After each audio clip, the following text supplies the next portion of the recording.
La maîtrise. Voilà un mot qui résume parfaitement les prestations des Colchoneros depuis le début de la saison. Que ce soit dans sa forteresse du Wanda Metropolitano ou à l'extérieur, l'Atlético de Madrid s'est révélé comme étant l'équipe la plus chiante et difficile à battre en Liga cette saison. Avec 41 points, les hommes de Diego Simeone font la course en tête devant le FC Barcelone et le Real Madrid. Et avec 2 matchs en moins que ces deux rivaux, on peut clairement dire que les Colchoneros se rapprochent petit à petit d'un titre de champion d'Espagne hors d'atteinte depuis 2014. Même si c'est loin d'être sûr, cette saison en tout cas, toutes les conditions semblent réunies pour que l'Atlético retrouve enfin la couronne. Pourquoi les Colchoneros vont remporter la Liga cette saison? Quel est leur style de jeu? Et qu'est-ce qui a changé dans cette équipe pour qu'on assiste à une telle démonstration de leur part alors qu'on parlait de cette équipe de Simeone au passé il y a quelques mois? C'est ce qu'on va voir dans cette nouvelle analyse. Bienvenue à Footland, le monde du football.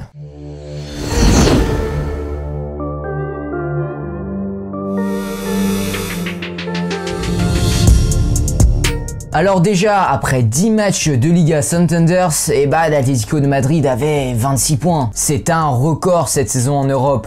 Aucune équipe n'a fait mieux. L'Atlético n'a réalisé une telle performance que 2 fois dans son histoire. Et les 2 fois, ils ont remporté la Liga. Au bout de 10 matchs, ils avaient 26 points. Durant la saison 1995-1996, quand Simeone était joueur. Et ensuite, c'était durant la saison 2013-2014 qu'ils ont même fait mieux avec 27 points sur 30 points possibles. El Cholo était alors entraîneur. Et d'un autre côté, le Real Madrid et le FC Barcelone, quant à eux, ont réalisé jusqu'ici une saison très pauvre, bien loin de leur standard habituel. Le Barça est à 7 points derrière l'Atlético. C'est surtout dû à un très mauvais début de saison avec 4 défaites durant leurs 10 premiers matchs. Ils ont justement perdu au Wanda Metropolitano contre l'Atlético de la plus petite des marges, 1-0. Le Real Madrid, quant à eux, ont fait preuve d'une grande irrégularité, perdant notamment contre Alaves ou encore Cadix, ce qui a permis aux hommes de Simeone de creuser l'écart avec son rival madrilène de 4 points. Et encore, l'Atlético, à l'heure où je parle, a joué 2 matchs en moins que ses rivaux,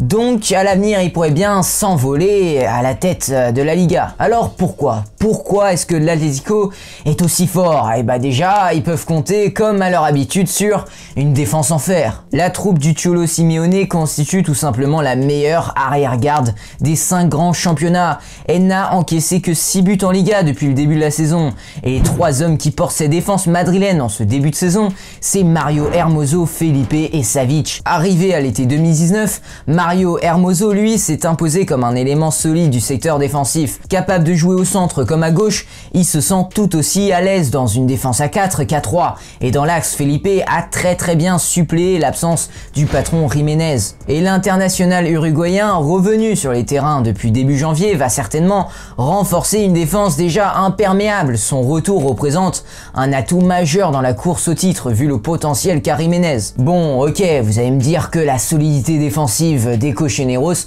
n'a rien de surprenant, on a l'habitude faut dire, mais ce qu'il est plus, en revanche, c'est la capacité de l'équipe à produire du jeu. Et oui, cette saison, les hommes de Simeone prennent mieux le jeu à leur compte. Ils font preuve de plus de variété et de créativité, qualités qui leur ont parfois fait défaut les saisons précédentes. L'Atlético a eu en moyenne un peu plus de 52% de possession en ce début de saison. Jamais on n'aurait vu autant de possession de balle auparavant avec cette équipe. Bon, si vous n'êtes pas encore convaincu que l'Atlético s'est véritablement transformé offensivement, en voici la preuve. L'année dernière, les Colchoneros n'ont terminé qu'à la 7e place des meilleures attaques du royaume. Cette saison, elle pointe à la 2e place devant le Real Madrid avec 31 buts plantés. Et oui, désormais, ce n'est pas seulement la meilleure défense du championnat, c'est également la 2e meilleure attaque.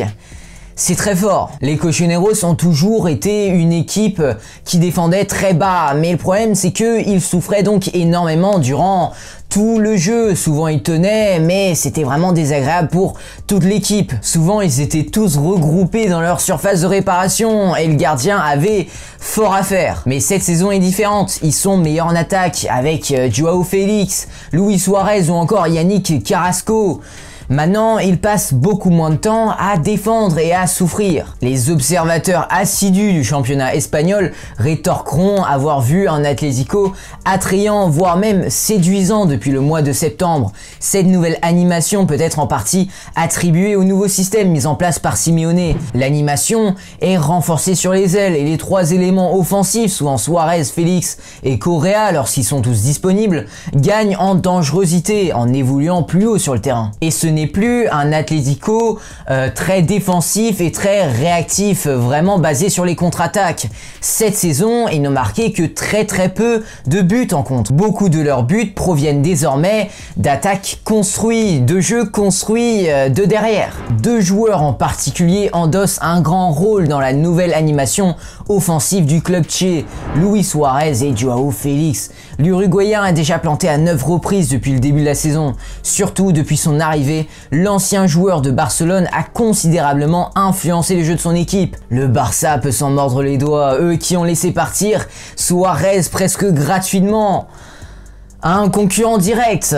Luis Suarez n'est pas seulement létal face au cage, son jeu de haut but est aussi efficace. Ses remises sur ses milieux relayeurs ou compères de l'attaque permettent à son équipe de mieux conserver le ballon et de créer des décalages entre les lignes. Des espaces que dévore avec plaisir Joao Félix, un autre joueur clé de l'attaque des Cochoneros. Après une première saison d'adaptation, le prodige portugais pèse de façon croissante dans le jeu de son équipe. Plus souvent face au jeu, il exprime mieux ses qualités d'accélération et de création. Il parvient à exploiter le travail de l'ombre effectué par Suarez et une relation tend à se développer entre les deux hommes forts. Et cette entente est prometteuse et pourrait s'avérer cruciale dans la course au titre. Mais j'avais dit qu'il y en avait deux joueurs qui représentaient vraiment cette révolution en attaque chez les Cochineros, mais en fait, il y en a un troisième.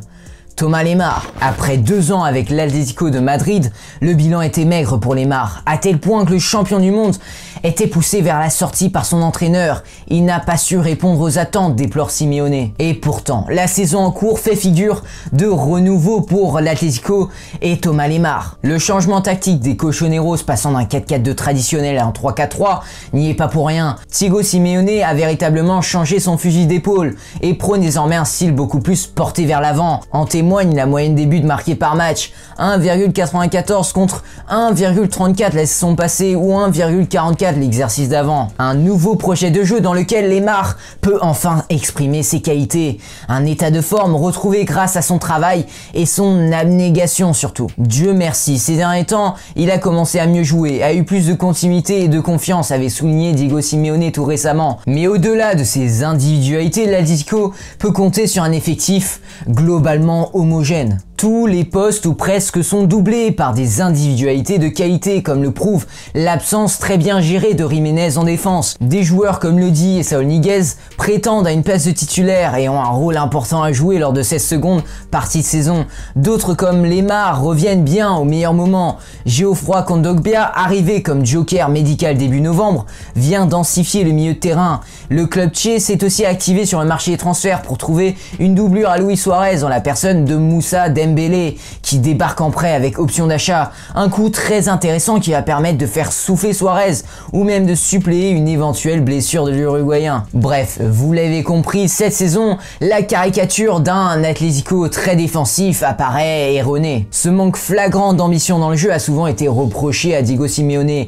mais force est de constater que l'entraîneur argentin est bien moins têtu qu'il puisse paraître. Sous le feu des critiques la saison dernière, cette saison aurait dû être une année de transition et pourtant, force est de constater qu'aujourd'hui, l'Atlético n'a jamais été aussi proche de remporter la Liga. Mais bon, même si les résultats actuels tendent à lui donner raison, la saison est loin d'être terminée. Ça va certainement se jouer dans les dernières journées, ce titre de champion d'Espagne. Les gars, abonnez-vous et cliquez sur la cloche de notification pour n'en rater aucune de mes prochaines émissions sur le monde du football. Je sors une émission tous les mercredis à 18 h. Et n'hésitez pas à mettre un petit like, ça fait toujours plaisir. Sur ce, moi je vous dis à la prochaine pour une nouvelle analyse palpitante. D'ici là, prenez soin de vous les gars. Ciao.